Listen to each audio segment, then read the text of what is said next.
वंदना चव्हाण यांनी डॉक्टर सालीम अली अभयारण्याची पाहणी करून तेथील अडचणी जाणून घेतल्या।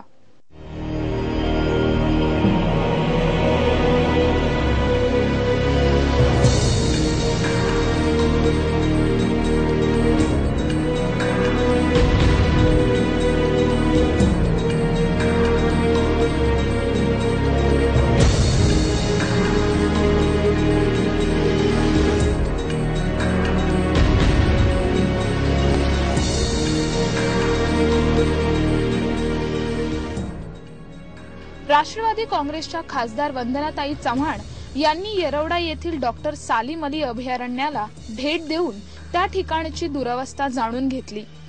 यावेळी वंदनाताई चव्हाण नेक्स्ट जनरेशनशी बोलताना म्हणाल्या, अभयारण्याची पूर्ण जागा अद्याप महानगरपालिकेच्या ताब्यात आलेली नाही, त्याची प्रक्रिया सुरू आहे। ती प्रक्रिया पूर्ण झाल्यावर पक्षी निरीक्षणाची व्यवस्था करून काही विकास कामे केल्यास हे अभयारण्य नागरिकांसाठी खुले केले जाईल।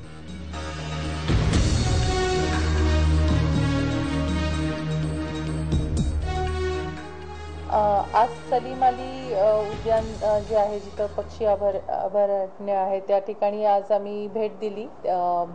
माजी नगरसेविका सुलभाताई क्षीरसागर आणि तिथले आमचे शिवाजीनगर विधानसभा मतदारसंघाचे अध्यक्ष समीर निकम यांनी आमच्या निदर्शनाला आणून दिलं होतं की त्या ठिकाणी फार मोठ्या प्रमाणात वृक्षतोड चालू आहे आणि फार मोठ्या प्रमाणात कचरा देखील टाकला जातोय। पेपरमध्ये देखील काही ठिकाणी त्याच्याबद्दल फोटो देखील आले होते आणि म्हणून आम्ही काही जणांनी आज जाऊन त्या ठिकाणी भेट घेतली आणि बघितलं तर खरंच फार मोठ्या प्रमाणात झाडं तोडलेली दिसली।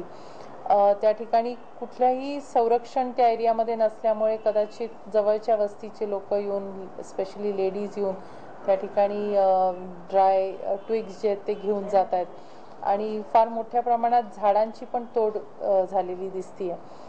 हे थांबवलं पाहिजे कुठेतरी, कारण शेवटी ही एरिया अशी आहे की ह्याला ऐतिहासिक सुद्धा व्हॅल्यू आहे। एक तर हरित पट्टा आहेच, पण सलीम अली जे फार फेमस जे बर्ड वॉचिंग मध्ये किंवा बर्ड सायन्स मध्ये ज्यांचं नाव होतं, असे त्या ठिकाणी येऊन अभ्यास करायचे आणि त्यांनीच आपल्या निदर्शनाला आणून दिलं होतं की वेगवेगळ्या देशातून, जगाच्या वेगवेगळ्या कानाकोपऱ्यातून पुणे शहरामध्ये पक्षी येतात एका टिपिकल सीझन मध्ये।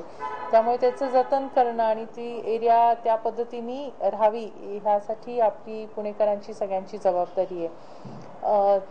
ती परिस्थिती पाहिल्यावर त्या ठिकाणी आम्ही मोळक साहेबांना पण बोलून घेतलं होतं आणि त्यांना देखील ते दाखवल्यावर कचऱ्याच्या संदर्भात 2 दिवसात मी कारवाई करतो, कचरा उचलीन आणि कंटेनर्स देखील महानगरपालिकेचे बहुतेक नादुरुस्त झालेले सगळे येऊन पडलेले ते सुद्धा उचलीन असं त्यांनी आश्वासन दिलंय आणि ते निश्चित ते काम करतील असं मला विश्वास आहे।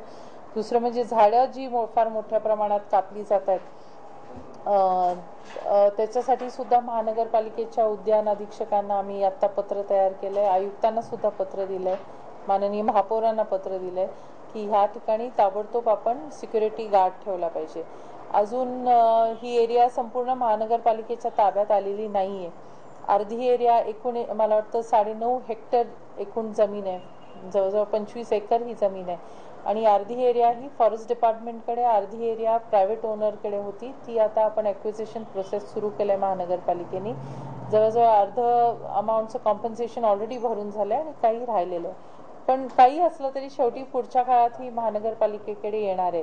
ती आल्यानंतर असं होऊ नये की त्यात तोपर्यंत सगळी वृक्षतोड झालेली असेल आणि म्हणून ताबडतोब जलद गतीने ॲक्विजिशन होणं, सिक्युरिटी गार्ड असणं, जिथं जिथं लिकेजेस आहेत की लोक आत येऊ शकतील ती ब्लॉक करणं आणि अर्थात त्या ठिकाणी ह्या पुढच्या काळात चांगल्या पद्धतीचं पक्षी निरीक्षण करण्यासाठी सेंटर उभारणं ही महानगरपालिकेची जबाबदारी असं मला वाटतं आणि त्यांनी ती करावी। ह्या पद्धतीची पावलं उचलायला आम्ही आयुक्तांना सांगितलं। या अभयारण्यासाठी रखवालदाराची नियुक्ती करावी, वृक्षतोड थांबावी, तसेच वृक्षगणना करावी आदी मागणे असणारे निवेदन पत्र खासदार वंदना चव्हाण यांनी पालिका आयुक्तांकडे दिले आहे।